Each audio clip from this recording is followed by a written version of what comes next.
ایک بھائی نے کوشچن کیا کہ کیا جمعے کا خطبہ سننا واجب ہے؟ یہ سنا ہے ہم نے، وہ کہتے ہیں تو اگر کسی نے خطبہ نہ سنا، کوئی شخص خطبہ نہ سن سکا تو کیا اس کا جمعہ ہو جائے گا یا نہیں؟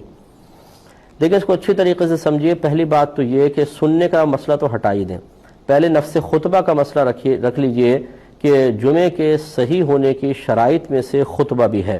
اگر خطبہ ہی نہیں ہوگا تو جمعہ نہیں ہوگا۔ ایک تو یہ مسئلہ ہے کہ خطبہ ہونا ضروری ہے۔ اگر امام صاحب مثال کے طور پہ خطبہ پڑھنا بھول گئے، مقتدیوں کی توجہ بھی نہ رہی اور جمعے کی نماز پڑھا لی، یہ نہیں ہوگی، کیونکہ فات الشرط فات المشروط، جب شرط فوت ہو جاتی ہے تو مشروط بھی فوت ہو جاتا ہے۔ اور اب ایک ہے سننے کا مسئلہ۔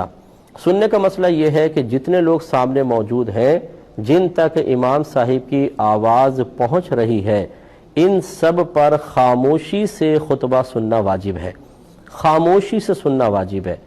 لہٰذا مثال کے طور پہ جن لوگوں تک آواز پہنچ ہی نہیں رہی، بعض اوقات ایسا ہوتا ہے کہ لائٹ گئی ہوتی ہے، اسپیکر نہیں چل رہے ہیں، یا اسپیکر بند ہو گئے، مثال کے طور پہ امام صاحب نے پورے دونوں خطبے دے دیے اور اسپیکرز آن نہ ہو سکے، تو اس کا مطلب ہے جو باہر بیٹھے یا دور بیٹھے ان تک تو آواز ہی نہیں پہنچی۔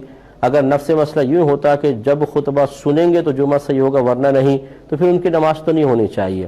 تو یہ مسئلہ نہیں ہے کہ خطبہ سننا لازم ہے، نہیں سنیں گے تو نماز نہیں ہوگی، بلکہ مسئلہ وہ ہے کہ جمعے کے صحیح ہونے کے لیے خطبہ ہونا ضروری ہے، اور سننے کے سلسلے میں حکم یہ ہے کہ جتنے نمازی ہیں سامنے موجود کہ جن کے کانوں تک آواز پہنچ رہی ہے، ان پہ خاموشی سے سننا واجب ہے۔ لہٰذا اگر کسی نے خطبہ نہیں سنا یا آواز نہ پہنچنے کی وجہ سے، یا کوئی دیر سے گھر سے وہاں پر پہنچا اور جب وہ وہاں پہنچا تو جماعت اسٹارٹ ہو چکی تھی، خطبہ اس نے سنا ہی نہیں ہے، تو اس سے کوئی فرق نہیں پڑے گا، آپ کا جمعہ ہو جائے گا۔ تو خلاصہ کلام یہ ہے کہ جمعے کے صحیح ہونے کے لیے خطبہ شرط، لیکن مقتدی کا جمعے کی نماز صحیح ہونے کے لیے خطبہ سننا لازم نہیں ہے۔